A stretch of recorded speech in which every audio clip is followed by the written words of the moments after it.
Hello, hello everyone, it's Lennon and welcome back to a Thoth Thursday. Today we're going to talk about the very mysterious switch in justice and strength in regards to the Thoth Tarot. Now there have been changes in Rider-Waite decks and in Marseille decks that just switch the two because of astrological associations. In Crowley's case, because he has to be unique, there were more changes that were made in terms of the switch. Now, I got the Rider deck out today to look at what the change is specifically, and then we will look at the Thoth and see, try to see what happened with Crowley. When I first started tarot, this was like the very first question I had about why justice was 8 and strength was 8 and justice was 11. And we've left some cards out because the cards that are in between these, they're either elemental or a planet. So that doesn't make sense to have them in this spread here. We find that justice as 8 and strength as 11 is actually the proper, I guess you could say the proper order or the proper sequence. Justice as 8 and strength as 11 is probably the correct sequence, according to the tarot decks that have, like, the oldest ones that we have record of. But when the Golden Dawn started assigning astrological correspondences, they stumbled on the problem of the zodiac not then being in order. If we're putting a zodiac correspondence onto the tarot, then it would make sense that it would go in order along with the major arcana, along with the wheel of the zodiac. And so what happened was the Chariot, which would be Cancer in this case, would be followed by Libra, which of course is Justice. If not, then why not have this image on Strength? Right? It didn't make any sense to the Golden Dawn practitioners to have Strength with the Leo the Leo symbolism with Libra. So if Justice is here to represent Libra, and then of course the Hermit being Virgo, then it would make sense that Strength as Leo would be in this, because we're going on the order of the zodiac. And then last is Scorpio, which is Death.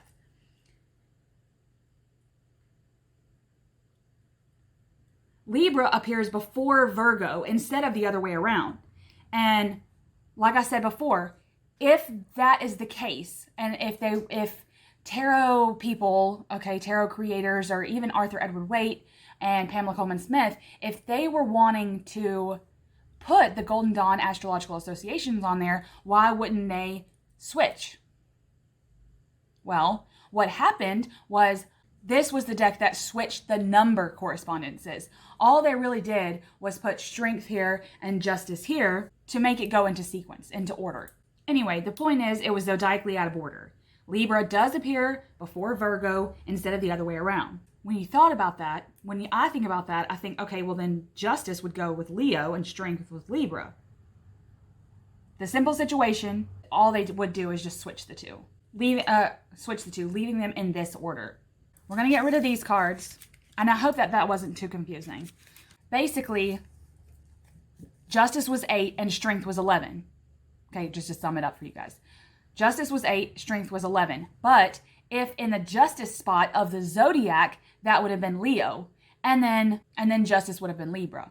So the Golden Dawn switched just the two numbers and just switched the cards around. Now let's get into what Crowley did, okay? He didn't want to just switch the number correspondences. And we're going to reference something for the purpose of this video. And I'll get to the Thoth cards in just a second. Let's pull those aside, take my Rider deck away. And I want to reference this book right here. It's a recent acquisition of mine. And it's called Tarot Correspondences. And we're going to look a little bit at what this book says. T. Susan Chang goes a lot over this particular switch, but to not have to fumble over my words for the purpose of this video, I want you to reference this chart that she so graciously provided us. while I read this. It says, Crowley didn't want to switch the number correspondences. Instead, he switched the right side of the loop as you see above. Now, if you follow the twist of the loop, the signs march neatly in their usual zodiacal procession. But if you go around the outside of the loop, ignoring the twist, the numbers can still go in their original pre-Golden Dawn order, which would make it Chariot, Justice, Hermit, and then so on. Again, not addressing the not addressing that Justice would then be in the place of a Leo, what needed to be Leo. But what about Emperor and Star switch? Right? See, this loop right here, this Libra and Virgo, and Leo, after that was switched, then he also realized that according to the Empress and the Star, there were Hebrew letters that were associated to those cards that Crowley didn't believe in. Okay? It's not really obvious. That's what it says here. This time, we're not switching the number based on zodiacal placement. We're switching the Hebrew letter correspondences based on zodiacal placements. So what Crowley was able to ascertain was that if you switch these, then the Hebrew letters wouldn't match up. And everything had to be in sequence. So if we put the zodiac in order in its proper place, put the cards where they need to go as far as symbolism and shit, then what would happen is the Hebrew letters would no longer match up zodiacally. Crowley, I guess, had an epiphany about this and realized, well, and I believe that it wasn't something that was widely known. This could have just been his theory alone, that between the two Hebrew letters, which are Hey and Zadi, I don't know how you pronounce that. I should have looked that up, but whatever. Tazi didn't make sense to Crowley in the position of the star, which would have been the position of the star in Aquarius, right? And Crowley was like, okay, well, Zadi means righteous person. Of course, there's some righteousness to the star card, duh, but in terms of what that card represents, it didn't make sense, especially when looking at Hey, okay, which would have been in the Emperor spot, means life-giving liquid. So he thought, he probably had this epiphany. He was like, okay, if Tazi is a righteous person, and Hey is like life-giving rain, is what I was able to ascertain was the meaning behind that. What Crowley did was switch the letters, Hey and Zadi, and then he would have to switch Leo and Libra at the other end of this zodiacal belt, making two loops on either side. So therefore, in his mind, okay, let's refer back to the cards for a second. So we had these, right? And what he did was when he told himself that, according to the Hebrew letters and everything, that Zadi would be a righteous person, well, then that makes sense for the Emperor. And then, of course, Hey being righteous, life-giving rain would make sense for the star card. So if he switched these two, then that left these open for interpretation as well, knowing that the Golden Dawn already switched them, right? So what he did was when he switched these, actually it was like this, and then when he switched them, what it did was it evened out the zodiacal belt.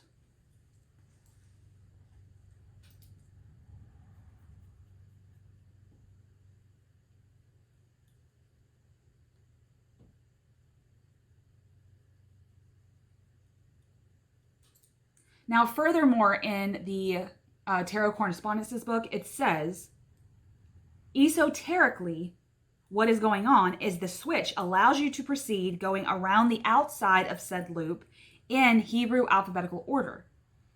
So what Crowley, I'm guessing, was trying to do was trying to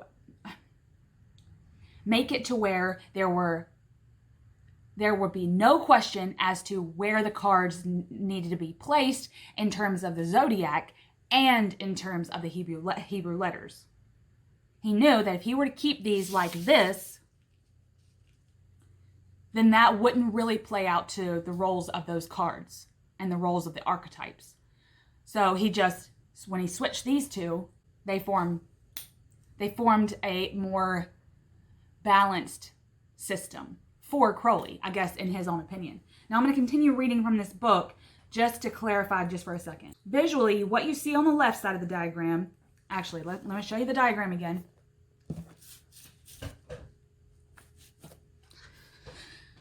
Visually, what you see on the left side of the diagram is a loop that switches the position of Aries and Aquarius, aka Empress and Star. It appears to be exact balance for the switch between Leo, strength and lust, and Libra, justice and adjustment.